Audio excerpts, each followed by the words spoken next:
wabarakatuh. Halo teman-teman, kali ini bertemu lagi dengan saya. Nah, kali ini saya akan membahas tentang salah satu Wali Songo. Mungkin ada yang tahu Wali Songo itu anggotanya siapa saja? Nah, saya jelaskan ya satu-satu. Ada Sunan Muria, ada Sunan Ampel, Sunan Giri, Sunan Derajat, Sunan Gunung Jati,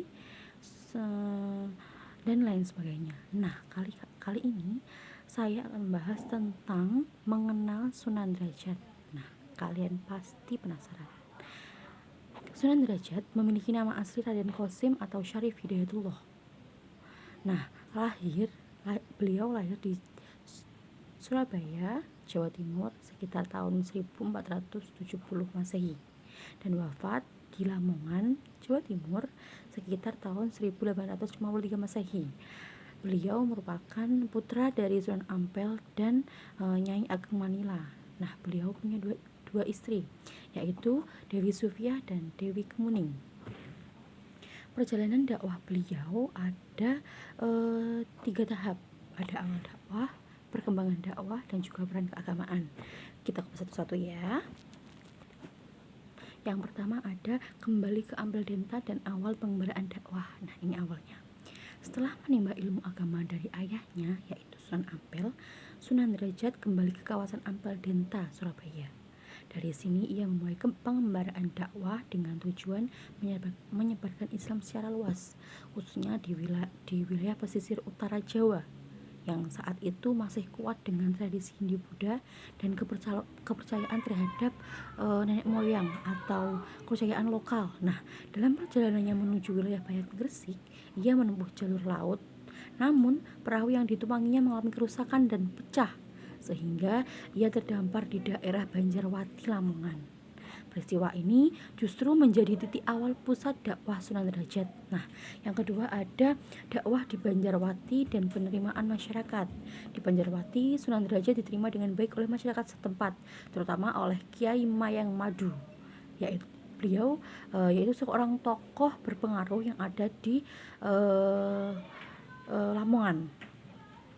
Hubungan ini semakin erat setelah Sunan Derajat menikahi Nyai Kemuning yang kebetulan putri dari Kiai Mayang Madu. Nah, di wilayah ini Sunan Derajat mendirikan surau atau padepokan sebagai pusat pendidikan Islam. Yang kedua, mengajarkan bacaan Al-Quran, tauhid, dan akhlak. Yang ketiga, membina masyarakat dengan pendekatan keluargaan dan keteladanan. Dakwahnya tidak bersifat memaksa, melainkan menyentuh kehidupan sehari-hari masyarakat. Nah, yang ketiga, penekanan dakwah sosial dan kemanusiaan. Ciri utama dakwah Sunan Derajat adalah kepedulian sosial. Ia melihat bahwa kemiskinan dan penderitaan rakyat menjadi halangan utama beliau dalam menyampaikan atau menerima ajaran agama. Oleh karena itu, dakwahnya menekankan menolong fakir miskin dan anak yatim, mengajarkan gotong royong dan solidaritas sosial. Yang ketiga, mendorong distribusi harta dari golongan mampu kepada yang membutuhkan. Nah, beliau juga dakwah melalui seni dan budaya lokal. Agar dakwah mudah diterima, Sunan Derajat memanfaatkan seni Jawa seperti tembang pangkur, suluk, dan juga kidung nasihat. Yang terakhir ada peran sebagai pemimpin spiritual. Sunan Derajat pernah diangkat sebagai imam pelindung di wilayah Lawang dan Sedayu. Dalam peran ini, ia bertugas untuk membimbing kehidupan keagamaan masyarakat di sana, menjadi penengah konflik sosial, dan juga memperkuat nilai moral dan spiritual masyarakat. Selanjutnya ada warisan dakwah beliau. Warisannya ada tradisi kepedulian sosial dalam Islam Jawa, penguatan ajaran Islam yang humanis dan membumi, dan yang ketiga teladan bahwa dakwah tidak hanya melalui lisan tetapi juga tindakan nyata. Nah, yang terakhir adalah ajaran Sunan Derajat. Nah, ajaran Sunan Derajat yaitu dinamakan Pepali Pitu, yaitu 7 nilai. Nah, 7 nilai itu apa saja sih? 7 nilai itu yaitu membangun rasa kasih sayang terhadap sesama. Yang kedua, menjaga kerukunan dan kewaspadaan.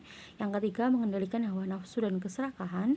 Yang keempat, memperkuat budi pekerti atau pancadriyo dalam Jawa. Yang kelima, menjaga ketenangan batin, yakni heneng, hening, dan henung. Yang keenam, memanfaatkan waktu untuk hal yang mulia, ya. Dan yang ketujuh, menolong dan memperhatikan orang yang jatuh atau menderita, orang yang lapar, orang yang telanjang atau miskin, dan anak yatim atau piatu, dan juga kaum duafa. Mungkin segitu aja